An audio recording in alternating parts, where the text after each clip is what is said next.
The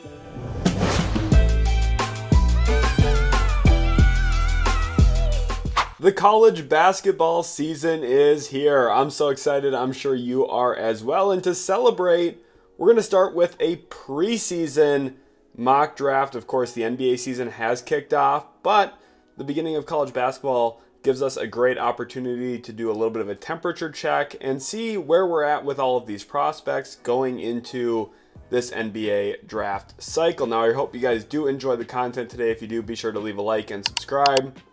And just a couple of bookkeeping things here to begin the video. The draft order is set by NBA standings as of November 1st.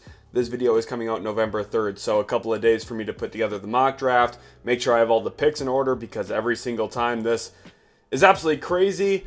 And we're going to talk about players to watch for this college basketball season. Of course, this is, again, right before the beginning of the college basketball season that I'm recording this, so things are subject to change, so use this kind of as a watch list a little bit. And it's also an early checkup on some of our international prospects who have already had their seasons begin, kick off, and are underway. Then I also want you to right now take a second, comment your top 3 prospects in the 2026 NBA draft, and I want them in order. That is the hot button topic. That is the big question of this draft cycle. Who is the true number 1? Will one of Darryn, Peterson, Cam Boozer, or AJ Dybantsa ultimately separate themselves from that trio bunching? And boy, what a good 2026 draft we have here. I'm so excited. And let's jump into it with that first overall pick. The Brooklyn Nets, at the time I'm recording this, do have the worst record in the NBA.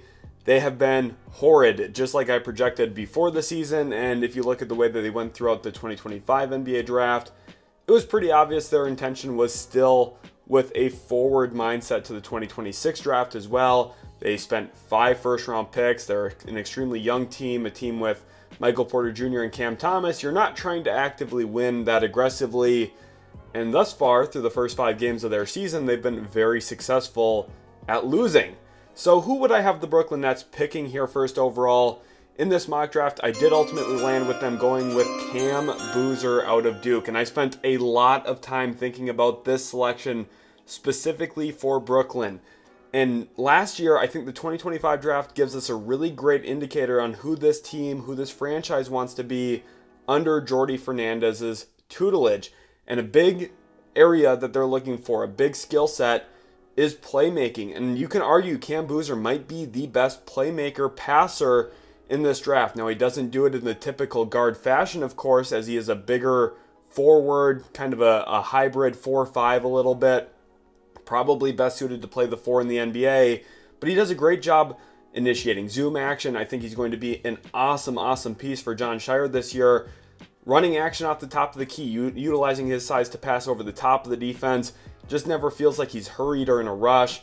Constantly, consistently in control of what's happening on the floor. And that's super rare for a forward prospect. Last year, Duke obviously had the benefit of playing through Cooper Flagg. We're going to see a lot of that similarity in their offense through Cam Boozer this year. Now, it's going to look a little bit different, a little bit less off the dribble, a little bit more stationary, but Boozer has the ability to be the hub of an offense. And I think for Jordi Fernandez, who comes from that Mike Brown tutelage, he is someone who, for me, is going to lean into the handoffs, lean into the DHO hub, playmaking hub off the top of the key.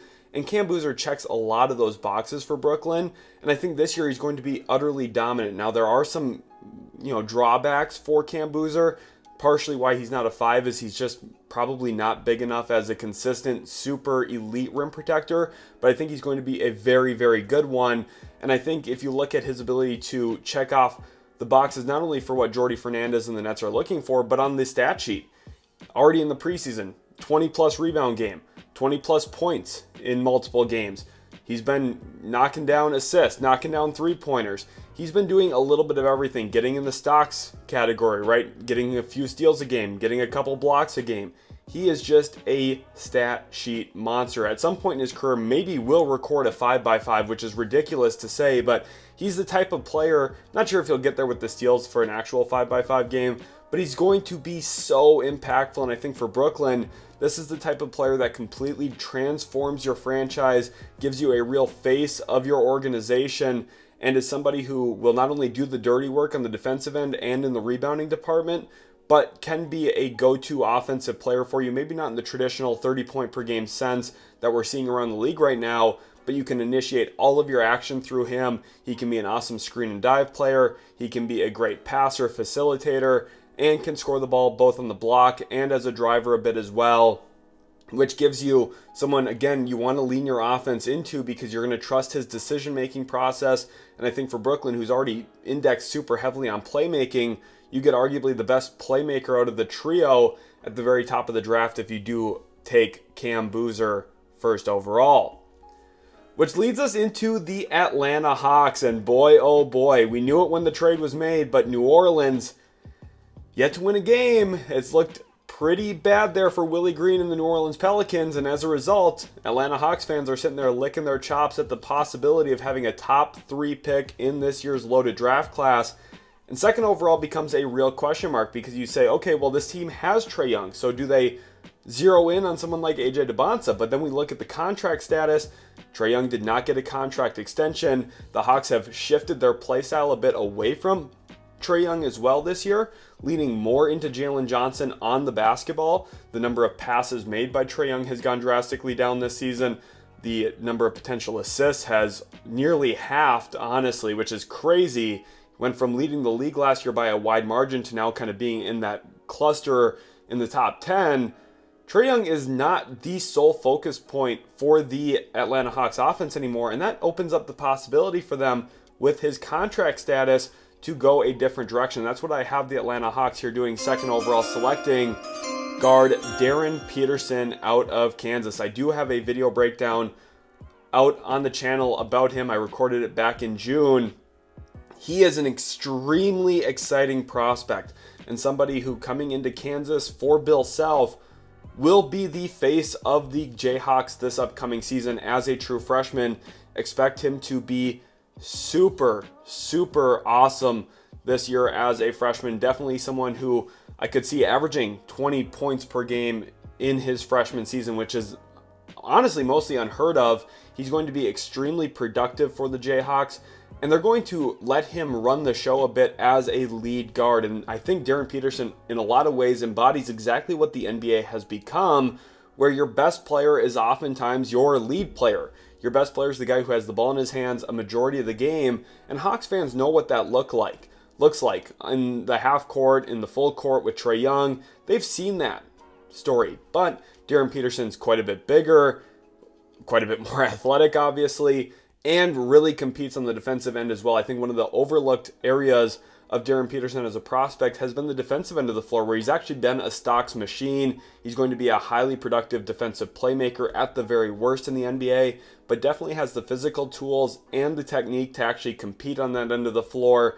and get stops in isolation as an on-ball defender. Now, do I think Atlanta would lean into that with him? No, they have Dyson Daniels, they have Nickeil Alexander-Walker, but Darryn Peterson is a very clear upgrade over Trae Young defensively, and honestly might be one offensively as well. You look at his shot profile in the preseason so far for Kansas, has taken a good number of threes, and that's been one of the areas I want to gauge going throughout the year, is what does that three-point attempt rate look like?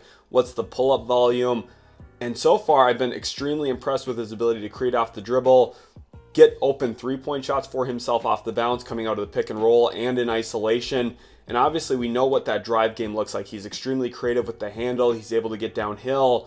And I think in an era of basketball where it's all about pace, space, and dynamic shot making from your lead guard, Darryn Peterson, again, looks like the face of what the Atlanta Hawks could be moving forward if they are lucky enough to find themselves in the top two. To select Darryn Peterson, to me right now, Cam Boozer and Darryn Peterson are the odds-on favorites to be the top two picks in the draft, in my opinion. Now, it's not any criticism towards AJ Dybantsa. He's a great prospect as well. But for me, continually as I go throughout this mental exercise, I go through Boozer and Peterson 1-2 in either order very consistently, depending on which team's picking where. And then the third team ultimately does land AJ Dybantsa for me most frequently, which is the Indiana Pacers right now. And what an outcome this would be for the Pacers, who are obviously in the midst of a down season because of injuries. No Tyrese Haliburton. They lose Miles Turner in free agency to Milwaukee in order to avoid the repeater tax. And while they still do have Siakam and Nesmith and Mathurin, this team is clearly just not the same. They've been ravaged by injuries and as a result have had to kind of put out lineups in makeshift fashion on the fly. But third overall, I do have them selecting forward AJ Dybantsa out of BYU. And I think this would be a tremendous pairing for the Pacers moving forward. Not only is Dybantsa someone who is a tremendous athlete, extremely functional as a cutter, driver, but somebody who can get on the offensive glass, can be a corner crasher. And I think if you look at the way the Pacers have played with pace, intentionality, getting up the floor quickly, one of the big staples of their finals run last year was the pace that they played with. I think that would really ease AJ Dybantsa into the NBA quickly, and putting him next to a guy like Haliburton, who isn't always a score-first player, but a smart play-first kind of guy. Dybantsa can be a huge capitalizer on that by taking advantage of defensive rotations, playing into gaps in space that he otherwise wouldn't have if he lands in a different kind of context or situation where he's meant to be the face of the franchise right away.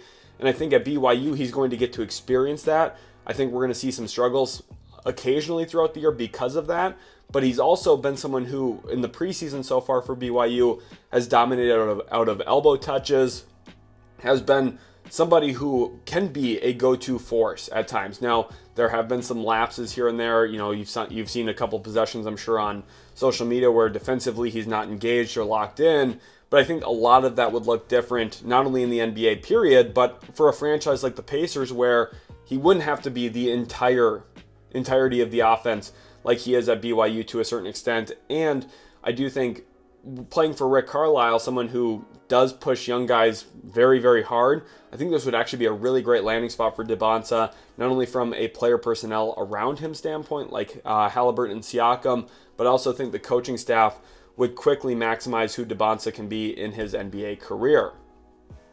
Moving on to pick 4, the Washington Wizards. There have been some real bright spots for them early in the year. Keyshawn George has obviously been excellent at times.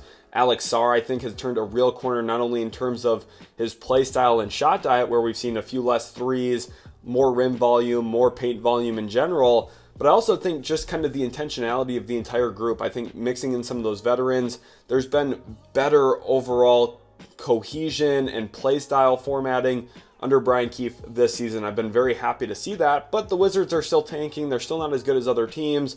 There's been some intentional poor play down the stretch, maybe some questionable lineup choices, but the Wizards, even though they've been losing, they're still on track to doing what they want to do, and that is put their hat in the ring for a potential top 3 pick. Now in this mock draft, they do have number 4, and I have them selecting forward Nate Ament out of Tennessee.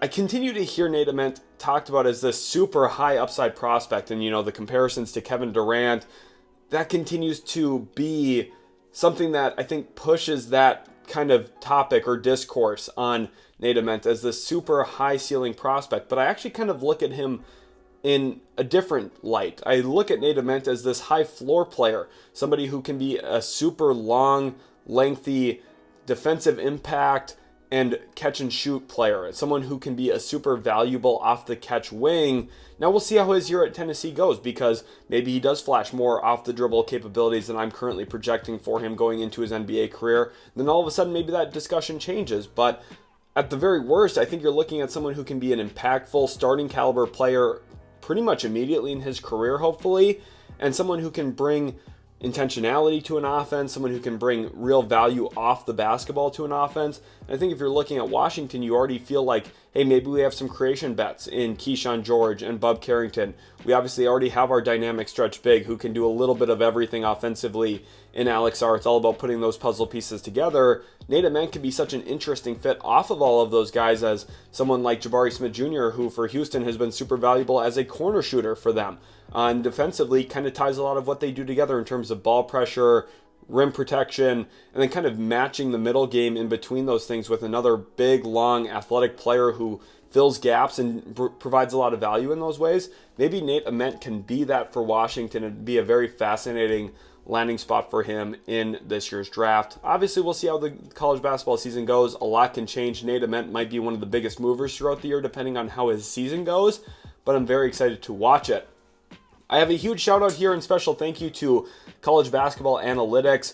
Go to cbbanalytics.com to check out their site. You're going to see throughout this video a lot of graphs, a lot of data, a lot of charts that they have provided me specifically through their site. So I wanted to give a huge special thank you to them. Their link will be at the top of the description. Make sure to go check them out.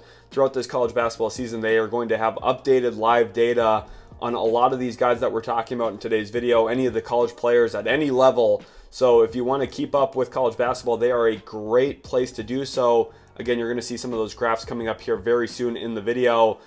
Pick number 5, the Toronto Raptors here at this spot. Obviously, I think they struck gold with Colin Murray-Boyles in the 2025 NBA draft. And now for the Raptors, who are, I think, still back at the drawing board. This will be their first full draft cycle without Masai Ujiri in a very long time. How do they look at building this team up? They made, a trade for Brandon Ingram last trade deadline. I didn't love that for them. I think Raptors fans, you are seeing some of the difficulties that this team has when it comes to putting everything together and building a cohesive unit. Now, I do think with the Colin Murray-Boyles track moving forward, there's a great opportunity here, 5th overall, to build up that defense and select someone like Jayden Quaintance out of Kentucky. Played last year for Arizona State, and for the Sun Devils, as a non-draft eligible player yet, that's how young he was after reclassifying up. He is an extremely impressive defensive prospect. If you look at his block percentage last year, ranked in the 99th percentile with over a 9% block rate. Incredibly impressive, but it doesn't hurt him in other areas that we typically see shot blockers kind of struggle. Actually was very, very disciplined, didn't foul an incredible amount, did get into foul trouble here and there, but 48th percentile for personal fouls per 40 minutes is actually quite good for a shot blocker of Quaintance's magnitude. An impressive 2.2% steal rate made him an incredibly impressive defensive prospect outside of just the blocks. If you're looking at him as a defensive event creator, his length, wingspan, anticipation, all of that stuff played in big time for him defensively, again, as a very, very young freshman for the Sun Devils.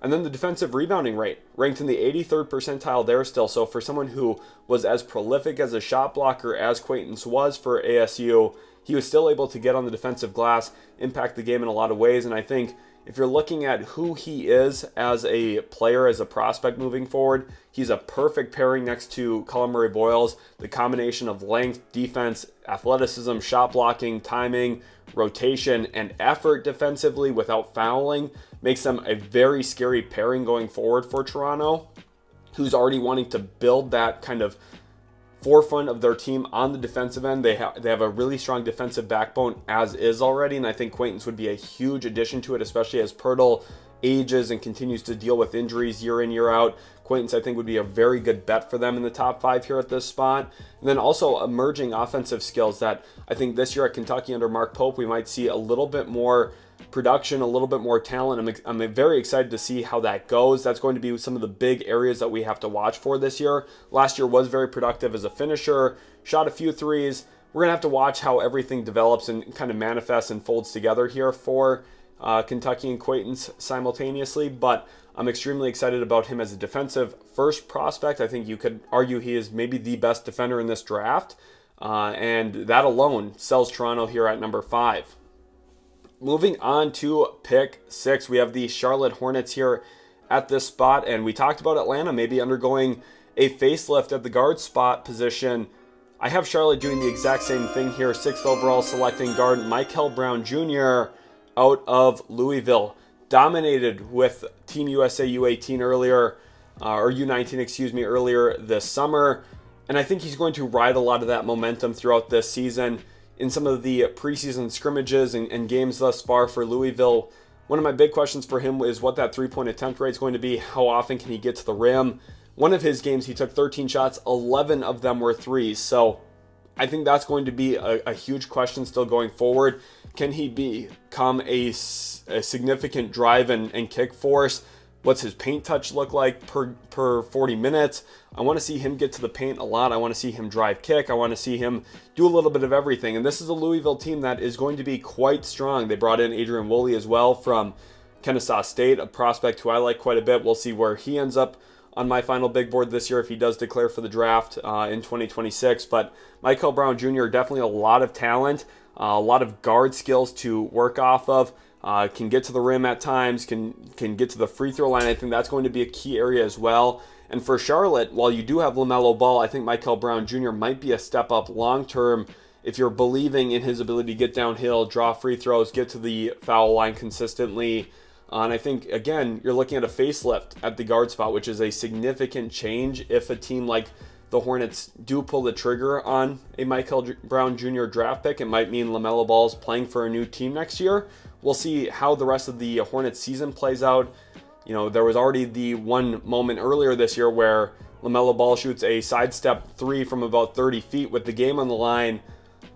Those kinds of plays, while I even do believe LaMelo can make shots like that, that's probably not the shot you want in that situation. And that's going to be, again, not only one of the big things to follow from the Hornets' perspective, but I think if you're Mikel Brown Jr. and you're looking at his NBA career, what's that shot volume going to look like? I want to see how the shot diet ultimately balances throughout the course of the season, because if you're moving on from a player as talented as LaMelo, you want to be certain that you're picking someone who's going to be better than him long term. And I think Mikel Brown Jr. definitely has the skills, the talent to possibly be that. It's going to come down to the application of his skills and tools and ultimately what we can see from him as an overall player and how everything kind of folds out throughout the course of the year for Louisville, who's definitely going to give him that opportunity to shine and be that go-to player for them. Moving on to pick number 7, the Memphis Grizzlies here. This pick comes from the Phoenix Suns. And 7th overall here, I have them selecting forward Caleb Wilson out of UNC. It looks like there might be questions right now for Memphis with Ja Morant suspended for one game. A lot can change very quickly in the NBA. So I don't have them going with the guard here with this pick at number 7. Maybe I should. But Caleb Wilson to me is an extremely exciting prospect. We've seen players with this kind of physical mold get drafted very high year in, year out. You think about someone like Jarris Walker, for example. You look at someone like Patrick Williams. These big, long, athletic forwards typically get drafted in the top 10 routinely year after year after year. And Caleb Wilson, I think specifically, a lot of that is going to hinge on his defensive talent and what he's going to showcase this year for UNC as kind of a rim protector, a gap filler, at times seeing him at the point of attack.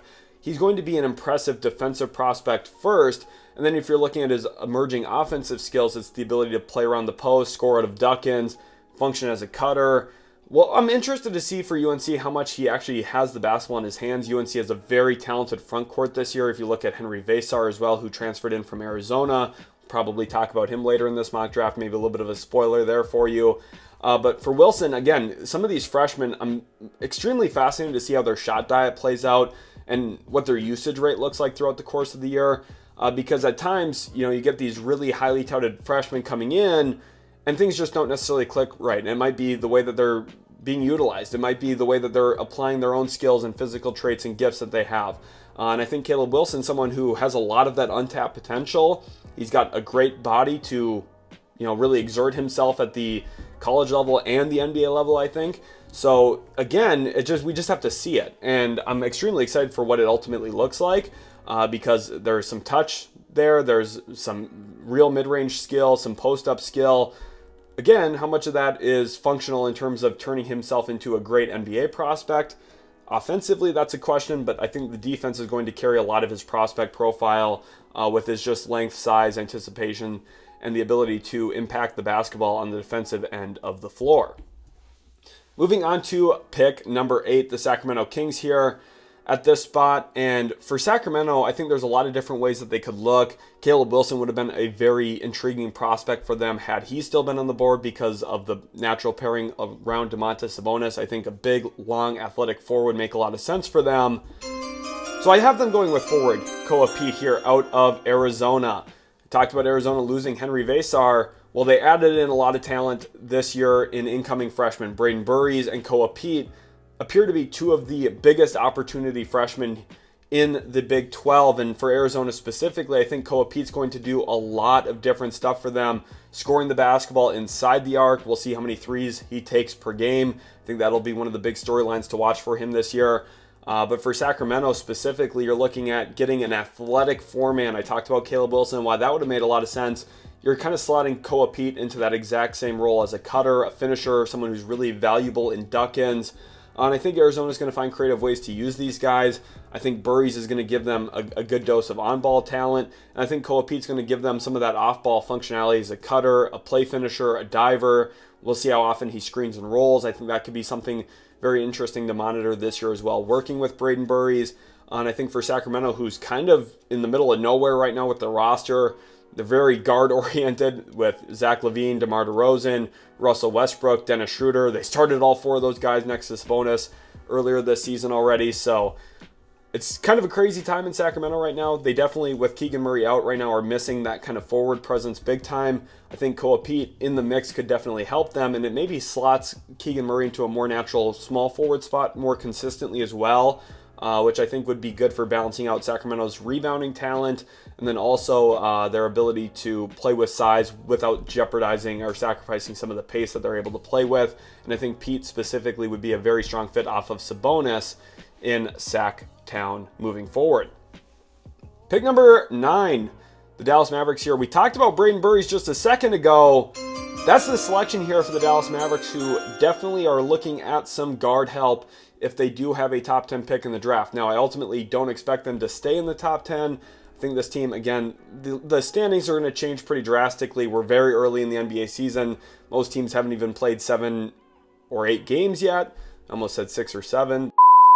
Anyway, for me, I think Brayden Burries is going to be such an interesting prospect to watch this season because there are some question marks, right? It's going to hinge mostly on how athletic he really is and if teams are going to buy in the upside, the super high upside and outcomes of what he can be.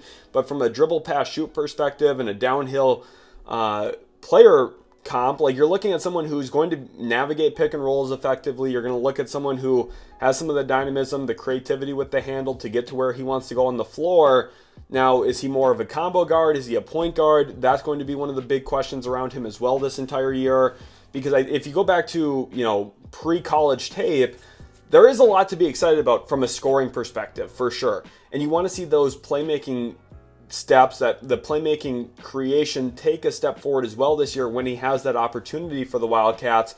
And I think if you're Dallas, that's specifically what you're looking for. You want someone who can set the table. They did, sign Ryan Nembhard after he went undrafted, but you're looking for someone who can set the table while still being a dynamic scorer. And if Brayden Burries can kind of answer all of those questions this year while somewhat running the show for Arizona's offense, that's all of a sudden where you're looking at a guy who could maybe even be a top 5-ish pick, top 6 pick, top 7 pick, instead of being here at number 9 for the Mavericks. But the Mavericks, I think, would be very happy at this point in time if they were able to add a guy like Brayden Burries into the mix. Now, again, I don't think the Mavs are going to have a top 9 pick in the draft. I think that they're going to settle down, figure out who they want to be. I think they're trying to figure out their roster kind of on the fly right now with Cooper Flagg. They're trying to inundate him, give him opportunities to grow and expand his game.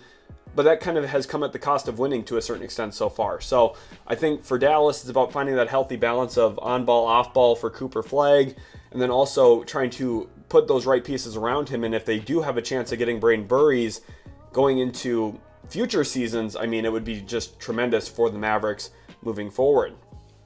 Pick number 10, the New York Knicks here. The beginning era of Mike Brown has come with some losses. This is where I think we need to practice patience and understand the process of installing offense and figuring how everything goes moving forward. If you look at Mike Brown, the first couple weeks he was with the Sacramento Kings, they weren't great either. And then they kind of just took off about middle of November. So I would say practice a little bit of patience here for the New York Knicks right now, especially with Mike Brown kind of installing everything he wants to do. The team's been a little bit injured. No Mitchell Robinson. Those have been some issues along the way. But 10th overall here, I have them selecting guard Dash Daniels out of Melbourne for the Melbourne United out of the NBL. And I think specifically for Dash Daniels, this is one of the most hot-button prospects to talk about this year because, first of all, there's going to be the comparisons to his brother Dyson, who has had kind of a questionable start to the year for Atlanta. And if you've been watching my channel, you know I'm not the biggest Dyson Daniels believer. I think there's a lot of flaws in the way that Dyson Daniels plays the game, but he is a tremendous point of attack defender. And that is one of the biggest rads in basketball right now. You want to have a point of attack defender, and Dash Daniels has flashed some really incredible defensive tape already in the NBL. Guarding 94 feet, picking up guys full court, mirroring their body well. I think if you look at his technique defensively, he's got really great hip fluidity, very good footwork technique defensively. He can get skinny through screens. I think there's still a lot of development that has to happen for him when it comes to navigating ball screens, but you already see a lot of those flashes and a lot of the application of his athleticism functionally. You see him, mastering his size, utilizing his size to his advantage defensively against smaller guards, which is even more common in the NBL than it will be in the NBA. There's a lot to like, and I think if you're looking at it from New York's perspective, we'll see what Josh Hart's future in New York looks like. But the biggest thing for them is, hey, what do we want in a backcourt partner next to Jalen Brunson for, 16 to 24 minutes a night? And Dash Daniels is somebody who I think in a vacuum makes a lot of sense, because you're looking at a bigger guard who's probably not going to ever want to have the ball in his hands super consistently. And what's Dash Daniels good at right now offensively? It's driving to the basket and finishing at the rim. Now, that's been a question mark for him at times in his development prior to the NBL. Some of the rim finishing numbers always haven't been pretty, but this year, that's where he's been effective so far. The three-point shot's super questionable. He's a super hesitant shooter, doesn't want to shoot, but who draws a ton of attention? Jalen Brunson, and that opens up gaps, that opens up lanes, it opens up opportunities for more straight line drives, more opportunities downhill, and that's something Dash Daniels could probably thrive off of early in his career, because there is a little bit of playmaking talent. He sees the floor decently, not great.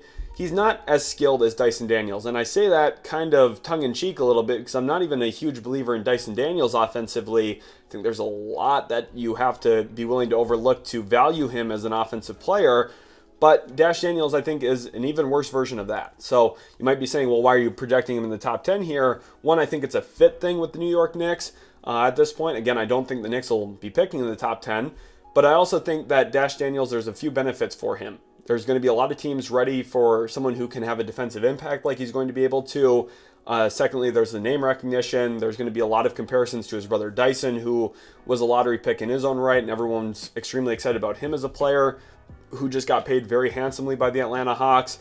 I think if you look at all of those factors, you consider everything that leads to Dash Daniels' draft pick, I mean, teams are going to be excited about him even with a lot of the flaws. And I think those flaws are very glaring. I think he's going to be lower on my big board than he is on most people's.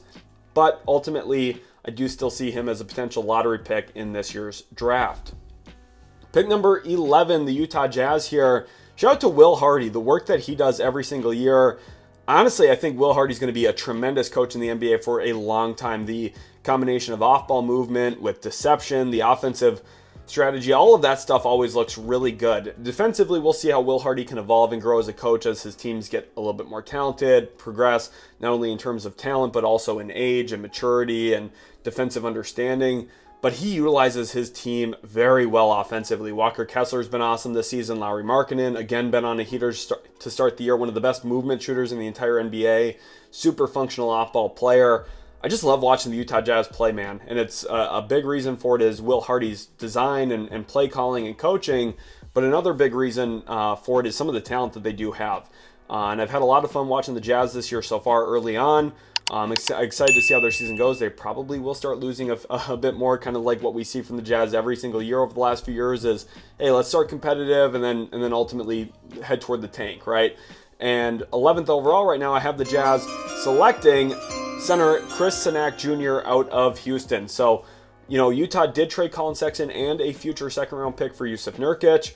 I don't think Jusuf Nurkic is in the super long-term plans, though, for the Utah Jazz. So someone like Chris Cenac Jr. here could make quite a bit of sense.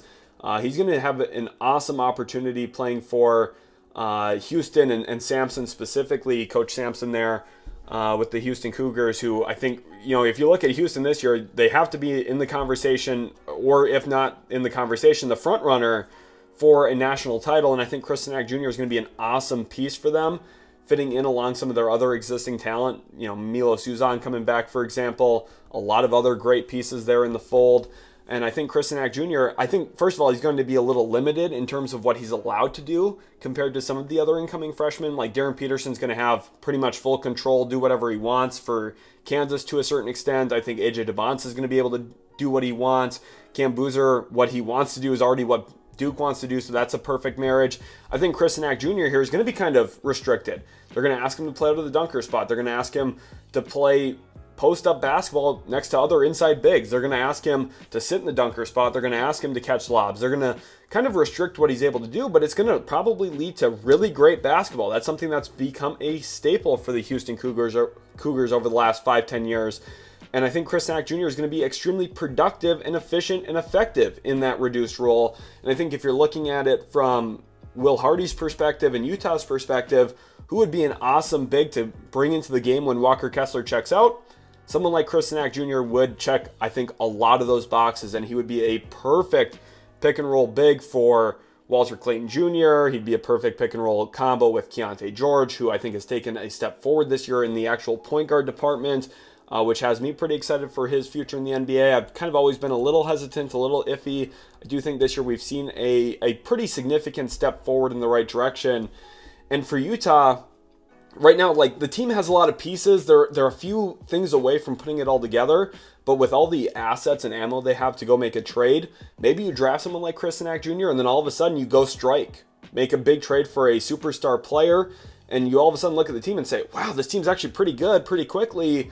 I think Chris Cenac Jr. could be one of the last little puzzle pieces in terms of long-term future big man for them behind Walker Kessler, and I'm very excited about what his game would be. I don't think, again, Utah would stretch him too much to his full potential, but that's okay. Sometimes having great players do less than they need to, or less than they maybe should, leads to a lot of really great offense and a lot of great efficiency. If you look at Boston, a lot of their players over the last few years took steps backward individually, and it led to a really awesome, incredible team together. And I think the more players you can have doing less than they are supposed to or can, probably means you're loaded with talent, and I think Utah is trending in that direction to a certain extent.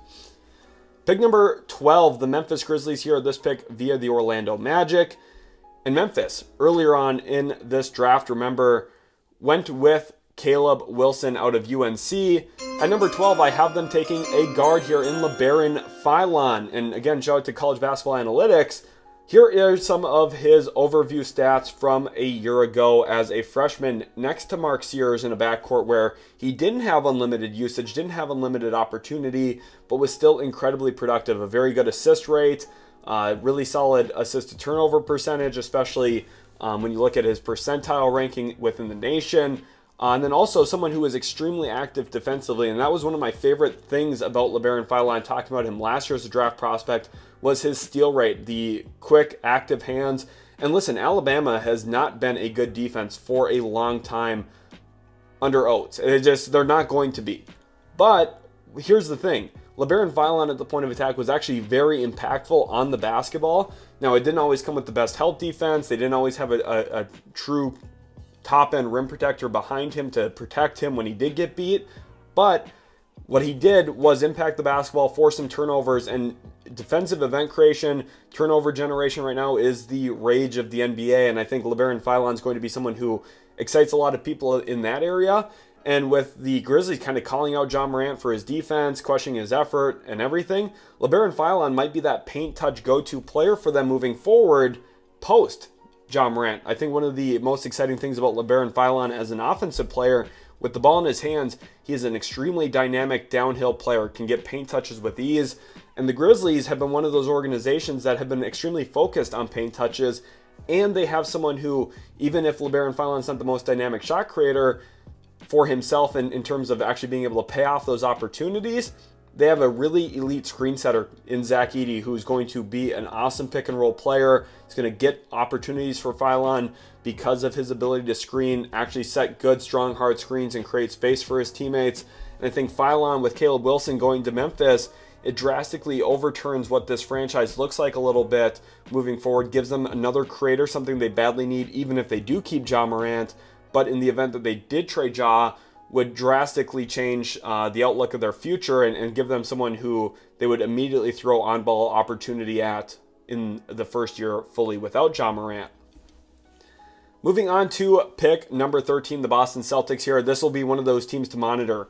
We talked about Indiana in the top three as a team that in the wake of injuries, they've really positioned themselves for the 2026 NBA draft. And maybe Boston is another team that does that. Now, Jaylen Brown has been kind of keeping this team afloat, carrying them on his back, so to speak, up to this point.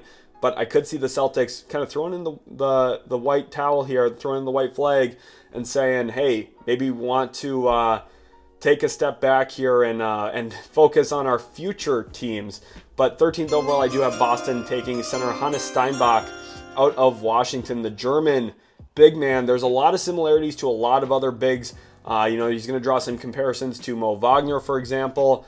He's extremely dynamic as a scorer, and that's one of the things that has me super excited about his college basketball season that we're going to have to monitor. He's someone who comes over with some of that European footwork, the European talent, which honestly has been outpacing America in quite a while. The footwork game coming out of Europe and international academies and international programs typically is far advanced compared to where a lot of these college kids are at. And Hannes Steinbach in some of the scrimmages early on is showing that, averaging 20 plus points per game in scrimmages before the season starts here for the Huskies. He had a game with 16 plus rebounds. So he's going to be, I think, a super productive player in the Big Ten for the Huskies this year. Someone who I think is going to be a lot of fun to watch because he's going to be creative with the way that he scores, both as a pick and roll player, but also as a pick and pop stretch big man, step out behind the three-point line a little bit, show off his footwork in the post. This is someone who I think for Boston, who remember they lost Al Horford, they traded Kristaps Porzingis, they lost Luke Kornet to free agency. Right now they've been playing Neemias Queta, who I think is a solid big man, definitely someone who could warrant rotation minutes moving forward. I think they're going to be looking in the skill department, though, to fit Joe Mazzulla's offense and to, again, go back to that delay action dominance that they've had for some time. Steinbach could be someone who checks a lot of those boxes for their offensive identity, the way that they want to play. And I think for the Celtics, this could make a lot of sense bringing Steinbach into the fold here in the late lottery. Pick number 14, we move on to those San Antonio Spurs who stole Luke Kornet away.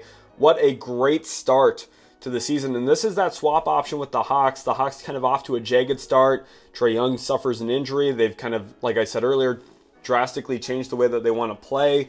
It'll be fascinating to see where this pick ultimately lands. But if it is a late lottery pick here, I have the San Antonio Spurs selecting forward Tounde Yessoufou out of Baylor.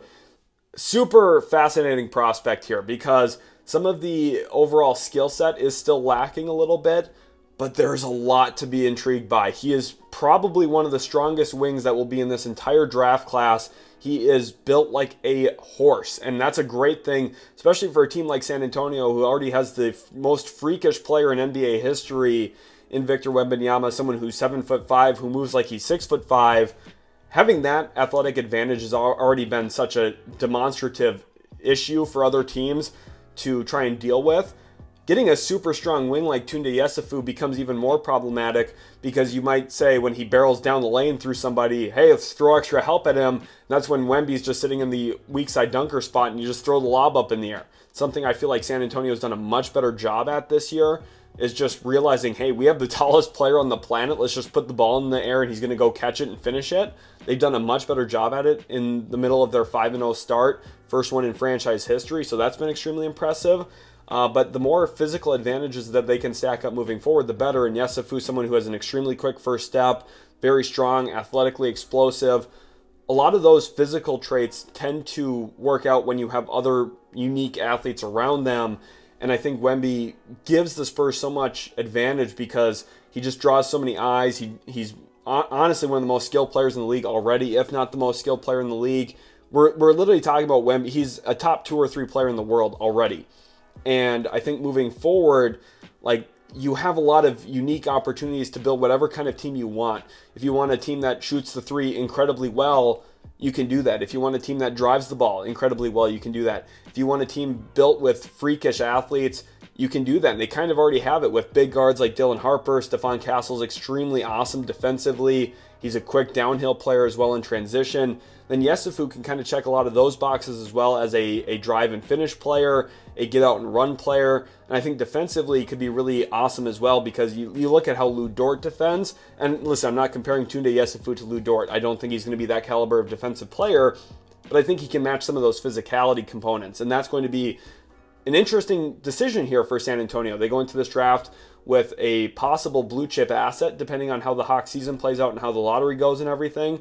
But Yessoufou, I mean, this is a really good prospect and someone who I think moving forward We'll see how his season goes at Baylor. I think this is one of the highest variance prospects in this entire draft at this point, because if he has a very good season at Baylor, you could legitimately sell yourself on him being a top 6 pick in the draft roughly. And if he has a bad season at Baylor, you might say, well, kind of could see that coming because some of the skilled components weren't quite there yet. So we'll see. He has a lot of physical advantages, though, and that excites me for a team like San Antonio specifically. Number 15, the Cleveland Cavaliers here, and I think this is an awesome pick for them. Now, I think the Cavaliers are going to finish with a much better record than they currently have. They're going to win a lot of games this year, so they probably won't be picking in the middle of the first round, but if they do, they're going to take advantage of it and draft a guy like Yaxel Lendeborg, who is transferring over from UAB over to Michigan, and he was flat out extremely productive, especially offensively, for the Blazers last year. Ranked in the 99th percentile for offensive RAPM, and overall had a 5.0 RAPM. So you're looking at someone who, from an analytics standpoint, was great. Usage rate was extremely high. Offensive rebounding rate for a forward was incredibly good. Has some interesting touch around the rim. Sometimes I think for him specifically, it comes in waves. There's moments where he's just brilliant at the rim, and then there's also moments where if he's off balance or playing a little bit quicker than he's comfortable, you get some wild misses. So I think that'll be one of the biggest things I'm watching for in the Big Ten this year, especially for Michigan, who has kind of a renovated front court with Merez Johnson coming in, Ademara coming in from UCLA. You have Yax coming in, obviously, from UAB. This team's going to look a lot different, but I'm extremely excited about what Michigan's going to be. Their team as a whole is way different. So the Wolverines are going to be one of the most fun teams to watch in college basketball. Yax was the top transfer portal get, according to a lot of sites. There's a different Big Ten transfer portal player that I actually like more than Yaxel Lendeborg, but Yaxel Lendeborg, very good player, very solid pickup for sure for Michigan. And I think at 15, this kind of productivity, this type of player who was all over the court at all times for UAB would be the exact kind of guy that Cleveland would love to get if they do find themselves in the middle of the first round. Pick number 16, the Charlotte Hornets here. This is the worst of Phoenix, Washington, Orlando, and Memphis. If you can keep all of that straight, good job. I mean, it's so hard putting together these mock drafts because of all of the pick swaps, all the little rules, all the little nuggets, caveats of information on every single draft pick that's been traded this year. It's honestly overwhelming while I'm putting these together. But 16th overall, I do have the Hornets selecting forward Karim Lopez from the New Zealand Breakers, another NBL prospect. We talked about Dash Daniels earlier. Karim Lopez coming into the year, a lot of people would have had him ranked above Dash Daniels. And honestly, I understand in the comments if some of you say, whoa, you have Dash going before Karim Lopez. Listen, I think this Karim Lopez discussion is super fascinating to me. There are some flashes of playmaking. I totally understand that. Are they enough to really believe in his upside as a creation player, a go-to player? I'm not really certain about that. To me, he seems like an advantage maximizer, someone who you send him on cuts, you get him out in transition, he can make the next play. Could be a very dynamic short roll player down the road. And listen, next to LaMelo Ball or Mikel Brown Jr., who we drafted earlier for the Hornets, that could be very fascinating, right? I do think this year, though, if you watch New Zealand play, you're going to say, oh, he stands in the corner a lot. He's not a super integral piece for their offense. He's more of a play finisher, a catch-and-shoot guy, a play-off-the-catch weapon. And that's okay, and you need those types of players in the NBA. But for me, it hasn't, I think, elevated his stock a lot. Now, he is shooting the three ball decently well. That's obviously a big thing to watch for him as well this year, is how that three-point shot continues to carry throughout the course of the season. But I just haven't been blown away by him yet as a prospect. I know a lot of other people were extremely excited about him coming in. Even in my way too early mock, I had him in the top 10. You see, I pulled him down a little bit. I kind of was giving him the benefit of the doubt early on, saying that, hey, maybe his role, maybe his offensive usage would be quite a bit higher this year for New Zealand. It just hasn't drastically changed to the point where I'm sold on him being a top 10 pick at this point. But I definitely see either late lottery or early teen, or kind of mid to early teens. And at 16 here for Charlotte, I think this is a destination that makes a lot of sense. Pretty easy pathway to get minutes pretty quickly in his career, and he's next to some guard talent, whether it's LaMelo or Mikel Brown Jr., like we saw in this mock draft.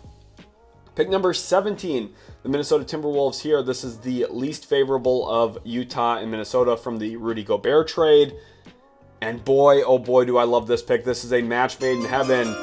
17th overall, I have the Wolves selecting guard Bennett Sturtz out of Iowa. I talked about how the Big Ten had a better transfer, in my opinion, than Yaxel Lendeborg. That player to me was Bennett Sturtz, who followed his head coach, Ben McCollum, from Drake over to Iowa. And I'm really excited about Sturtz. Last year, averaged over 40 minutes per game. You might say, how is that possible? Well, this guy never checked out, and overtime games count. So he was just honestly unbelievable last year for Drake. Did everything for that offense, initiated so much stuff, came off of get actions extremely effectively, ran middle pick and roll, high ball screens super well. He's just a super cerebral player, and when you have high IQ players, it's hard to get them off the court. Ben McCollum never wanted to take him off the floor, and you look at his statistical profile here from College Basketball Analytics, he was just unbelievable. Ranked very highly in true shooting percentage, top 85th percentile there. His assist percentage ranked in the 99th percentile with a 34% assist rate, 2.7 assists for every one turnover, very good. And he just doesn't turn the ball over on drives. That's one of the biggest things. When you watch him play, he's just constantly under control, uses footwork and stride stops really well to protect the basketball in traffic. And he doesn't pick up his dribble too early either. He probes and explores space very effectively. And he sees the court faster than his constituents. And I think when you have someone like Sturtz, who, first of all, very well-conditioned player, very impactful defensively, even though he's not going to be a great defender in the NBA, he's got active hands, very similar to what we talked about with Reed Sheppard a few years ago. Now, Sheppard has been picked on a little bit early in his career, but at times has been able to take advantage of that by getting steals, blocks, even as a smaller guard. So Sturtz, who's even a little bit bigger than Reed Sheppard, and I think, honestly, with some of the similar activity levels from his hands and IQ and intelligence, he's going to be able to play a high volume of minutes very quickly in his career, and Minnesota might need that. They've been super reluctant to play Rob Dillingham. I don't really understand that. Yes, I understand that, hey, their team's a little bit worse with Dillingham on the floor right now. Yeah, you probably shouldn't trade up into the top 10 for a young guard if that's what you're going to do. Because, I mean, if you're worried about losing in the short term, if you're worried about losing some minutes in the short term, then don't draft a guard high, because you're going to run into those issues. Young guards are going to lead to some losing basketball, but you need to bring them along in their development. The nice thing is, if you draft Bennett Sturtz, you're probably a little bit more, aware that, hey, this guy's going to protect the basketball. He's going to be a really safe, reliable player. And I know a lot of people are going to throw on the, he's a backup point guard kind of stereotype here because he's a low turnover player. I think there's a lot more to Bennett Sturtz than just being a backup point guard. I think his initiation in offense, his ability to knock down pull-up jump shots, pull up three-pointers, his big game moments that he's had throughout his college career, both at the D2 and D1 level so far.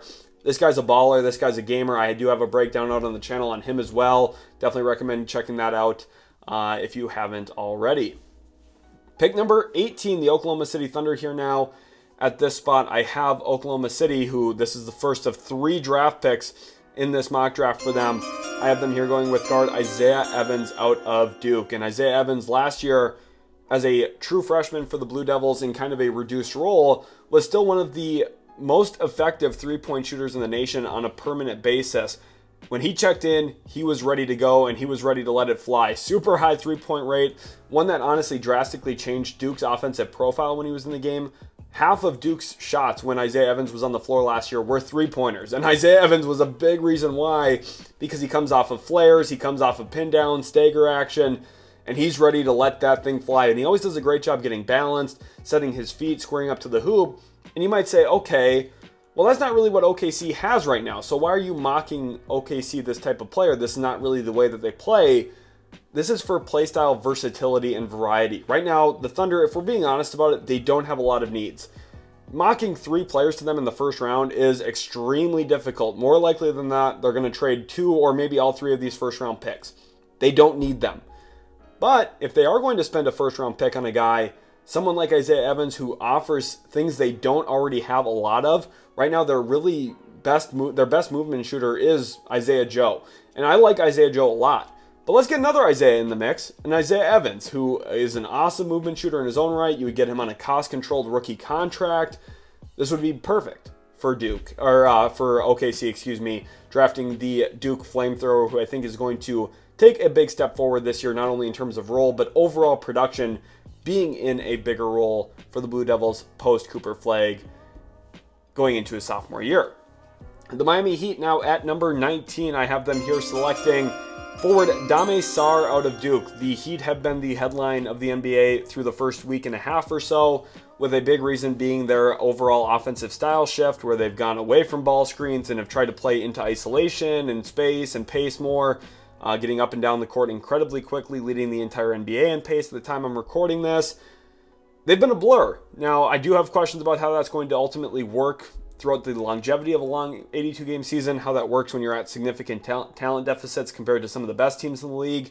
And there are some teams that I think are even equipped better to play faster than they are equipped. Now, I think Davion Mitchell's done a great job. I think that Hero is going to be an additive piece once he's back healthy. Bam Adebayo has had a three-point renaissance, going from a couple seasons ago not taking even one three-pointer a game to now taking about 7 three-pointers a game. It's been a lot to monitor in Miami, and I think Dame Sarr could be a really solid addition for them. Another guy who I think this year specifically for Duke, we're going to see him in a reduced offensive role from what maybe he's capable of, but it's going to, I think, accentuate a lot of his defensive talent. He's a very long, fluid, good athlete, someone who can move, guard out in space decently well. And I think for Miami specifically, I'm very excited to see how Dame Sarr fits into everything, because, at Duke this year, I think he's going to have the opportunity to kind of play in that Sion James role a little bit and take advantage of advantage situations, play into transition, score into pace, and play quickly off the catch. And I think if you're looking at it from Miami's point of view, that's the type of player they're probably looking to add going forward if this is the style that they want to continually play. Now, by the end of the year, I'm not sure that Eric Spoelstra is going to want to commit to this long term, because I think there's a lot of issues with this gimmicky style of fast-paced, no play-calling stuff that they got going on, to be honest with you. I'm just not a huge believer in that. I think if I was an NBA coach, I'd be calling plays a lot. And I think the reason for that is it's the easiest way to consistently create advantage against set defenses. And I think Miami, throughout the course of the year, especially with their talent right now, will struggle against set defenses. Obviously, they're trying to get out ahead of set defenses, but that's not easy to do when you face some of the best offenses in the league. So we'll see how that kind of balances and counteracts throughout the course of the year.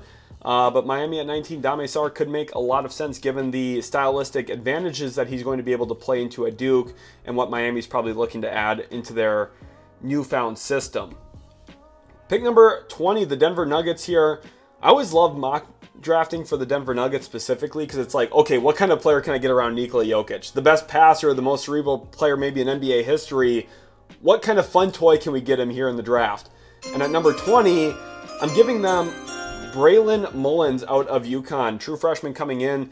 And I think a player who I'm very excited to see how his freshman season plays out playing in stores, because you look at what UConn's been able to do in the past with movement shooters. You look at someone like Jordan Hawkins, who was just utterly brilliant in his couple seasons with UConn, specifically his sophomore year when they went on to win a national championship. And Braylon Mullins has some of those similar characteristics to someone who can thrive as an off-ball movement shooter, some really great tools as a player to fly off of, lifts or pin downs or, ghost screens. There's just a lot that you can do with him. And then also has actually been very effective as a cutter in his pre-college career. A couple dunks in AAU, EYBL that stand out to me off of cuts. And I think for Denver specifically, I always preach three-point volume for them, something that they don't get a lot of. Mullins checks that box, and I think this year's been a little bit better with some of their additions, especially Tim Hardaway Jr. off the bench. But if you're looking for youth that can provide that, Braylon Mullins checks that box. But he's not just one of your traditional, hey, fly off the three-point line, catch and shoot only type of players. He has some of that functionality, kind of like what you see from Christian Braun as a cutter. Now, Christian Braun's really great at it. I don't think Braylon Mullins will be that good as a cutter compared to him. But you want someone who's dynamic and can affect the game both behind the three-point line and at the rim in a roll. And I think that's what Braylon Mullins can do to a certain extent. We'll see how his freshman season goes. This is a player who maybe doesn't even declare for the draft when it's all said and done this year. But I'm definitely fascinated to see how everything plays out for Dan Hurley and the Huskies this season. Moving on to pick 21, we're back to Oklahoma City now. Remember, at pick 18, we went with Isaiah Evans. Now at 21, I'm going with Magoon Guath out of San Diego State. They drafted Thomas Sorber in 2025. They don't need this again, but I wanted to talk about Magoon Guath in this mock draft. San Diego State sophomore last year was unbelievable defensively. Posted a near 14% block rate en route to a defensive rap M, ranking in the 99th percentile. This is a stocks machine. Now, as you can tell, offensively, he's incredibly raw. But for a team like Oklahoma City, who is so heavily invested in defensive event generation, getting another long, fluid athlete like Magoon Guath could be incredible for them in the long term. Now, we'll see how long they're able to stick with Isaiah Hartenstein, but at some point, you think with the big contracts for Shea, Chet, and J-Dub, that they might have to trim their roster in some of the other areas. Isaiah Hartenstein might be one of those guys who doesn't have a lot of staying power forever in Oklahoma City, and that's okay, and then you have to be ready for that. I think they already took that first step with a guy like Thomas Sorber. Maybe you now try and take that second step with a guy like Magoon Guath, who you give a couple-year runway to. You have to teach him a lot of stuff yet on offense. Development's going to be necessary for him to ever get on an NBA floor on the offensive end. But defensively, there's a lot of stuff that he can already do, and Mark Daigneault's the best at employing some of those guys, utilizing them to their best abilities, and I think Guath could be a very fascinating player for Oklahoma City in short order if they lean into his defensive playmaking capabilities as a shot blocker. Moving on to pick 22, the Golden State Warriors here now with this selection.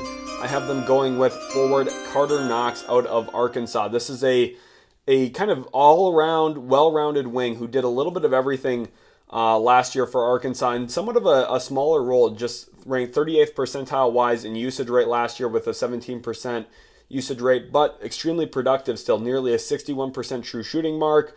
Almost half of his total shots were three-pointers, which I always love to see, especially for wings who are projecting to be not superstar players in the NBA. You want to see high three-point rate and high rim rate. Carter Knox did a lot of that for Arkansas around Boogie Flan for Coach Calipari.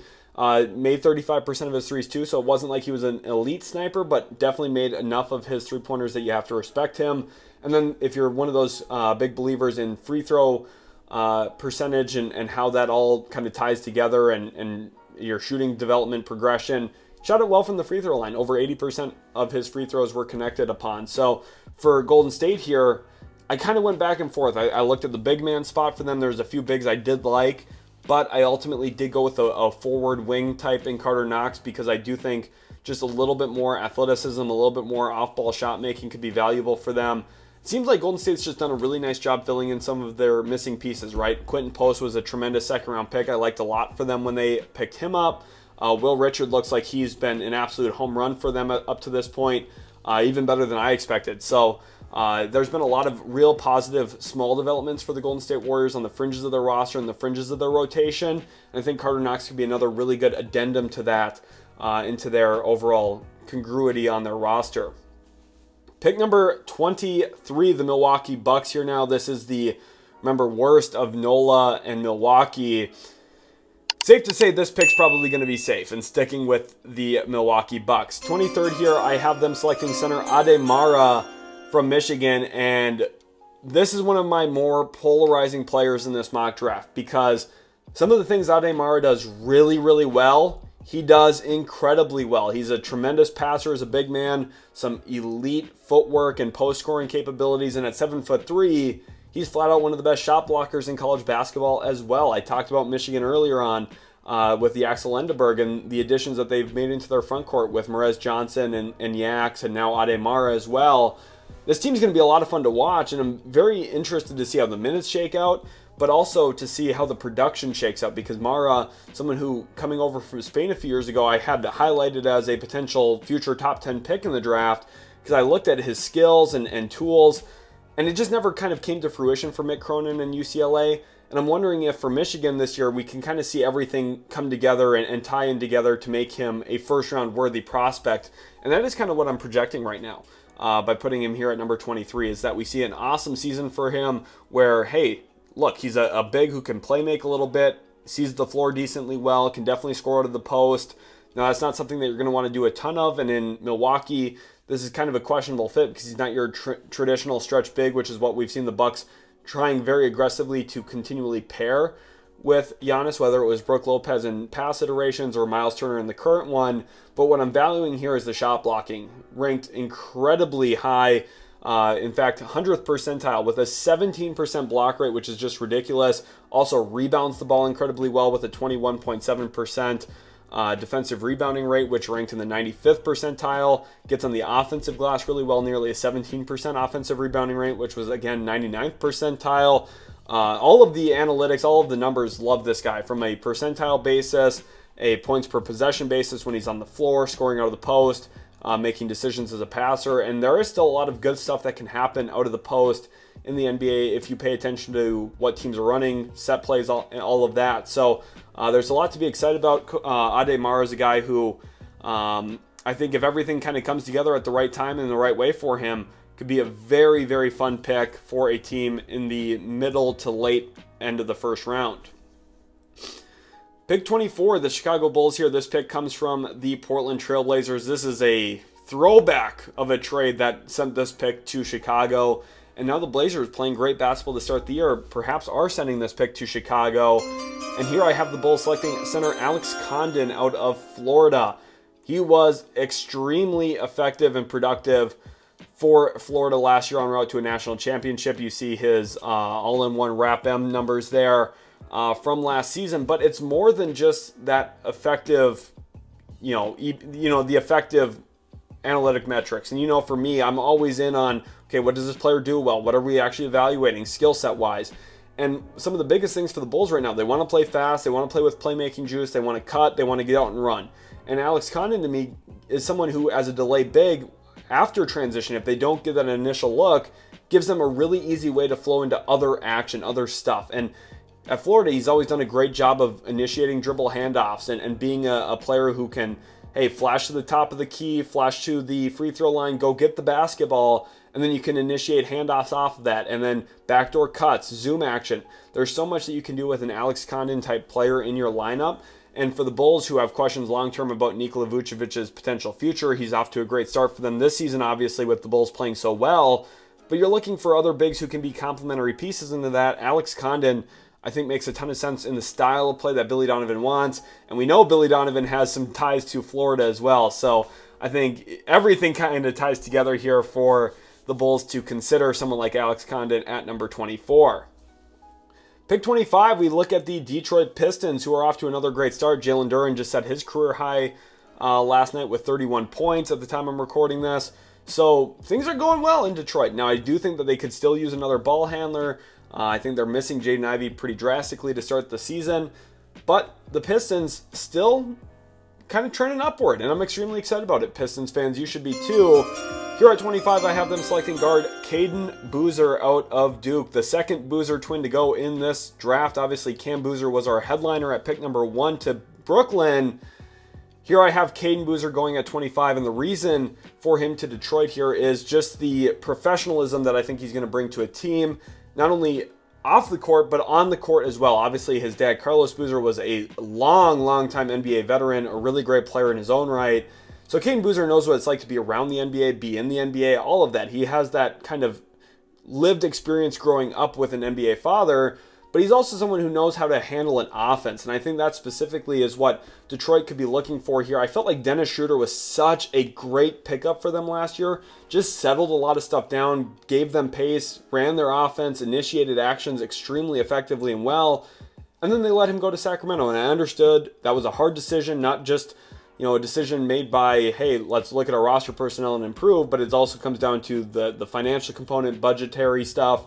And I understand the decision, but, I feel like they've missed him a little bit in the early stages of this season as well. And I think Caden Boozer could be kind of that calming force a little bit for them, even as a younger guard. Now, I don't think he's going to have a great, perfect season at Duke, but I do think he's going to take care of the basketball, initiate action, and then he's going to play into his brother a lot, Cam Boozer. I think, Cam is going to be the guy for the Duke Blue Devils this year. They have a lot of other good talent, though. Caden Boozer is a mix into that. And for me, I continue to find myself kind of in the 19 to 30 range with Caden Boozer right now, because I think there are some really strong things that he does. I don't think he's going to be an obvious lottery talent. Now, we'll see how the season starts. I could be wrong. I hope I'm wrong. I hope Caden Boozer is just excellent. The more excellent players we have, the better. But I think for Detroit here, he checks the boxes of what they're looking for in the back end of the first round, which is a calming force in the backcourt behind Cade Cunningham moving forward, someone who can handle the basketball, initiate action, and control the pace of the game a little bit. Pick 26, we're looking at the Los Angeles Lakers, and this is a dream outcome for them with who's still on the board. We're going back to Duke University, and we are taking the center, Patrick Ngungba, who was the backup behind Kamal Maluach last year. And while Maluach found his way to the Valley with the Phoenix Suns, Patrick Ngungba, playing another season for the Blue Devils, is going to stand out in a huge way this year. He was so productive last year. True shooting percentage ranked in the 99th percentile in that and on two-pointers, because this is a player who understands his role and plays within his role to its entirety. He is going to screen, he is going to roll. And when you have Luka Doncic, the more big screen and roll oriented big men you have, the better. And I think Patrick Ngungba would be a very strong addition into the fold here for the Lakers as a guy who, moving forward, whether they keep DeAndre Ayton long term or not, whatever happens, they have someone who's going to be a very natural pairing with their backcourt in Austin Reeves and Luka Doncic, while still being someone who can provide some rim protection and also take care of the basketball. Is actually very efficient and effective, not as a ball handler, but as kind of a pseudo hub. He's not going to be your dynamic big man who's going to run the court like Domantas Sabonis, grab and go in transition, but you can get him the ball at the top of the key, and he's going to make sure that he gets the ball back to the guy he's supposed to. And while it doesn't sound crazy or impressive or anything, the fact that he's willing to play within himself offensively is what the Lakers should be looking for around their other star talent that they have now at this point. And listen, you might be hearing all of this and say, okay, why is Patrick Ngungba not a top 10, top 20 pick in this draft for you right now? It's the foul rate. Last year, just every time he got in the game, he was committing fouls. And I just don't know if I can rely on him to play 28 minutes a night in college basketball. Honestly, that's going to be one of the big questions this year for Duke is, can Ngungba play more than 22 minutes a game? Can he play 25, 27, 30 minutes a game when they need him to? And that'll be a question for the Lakers, too, if they draft him, is can this guy ever be a 30-minute per game player because of the foul situation? That's what we have to watch for this year. He ranked in the 5th percentile on a personal fouls per 40 minutes last year. So and he averaged 6.5. And remember, in college basketball, you only get 5.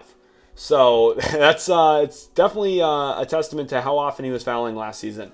But he's a player I still am very fascinated by. There's a lot of talent and functional tools to work with, and Luka Doncic can definitely maximize that in a big way. Back here to Oklahoma City, 3rd first-round pick for them, and I have them selecting forward Alex Karaban. This is an elite role player in college basketball. And you might say, okay, why are we taking an elite role player from college basketball? Because it's very obvious what he's going to be in the NBA as well. A very good role player. This is the type of player who has a shot diet of a role player. He's a super adept natural cutter. He shined next to other talent at UConn when he was playing next to Stephon Castle and Donovan Clingan. He knows how to play the game, and he plays the game the right way for an off-ball wing.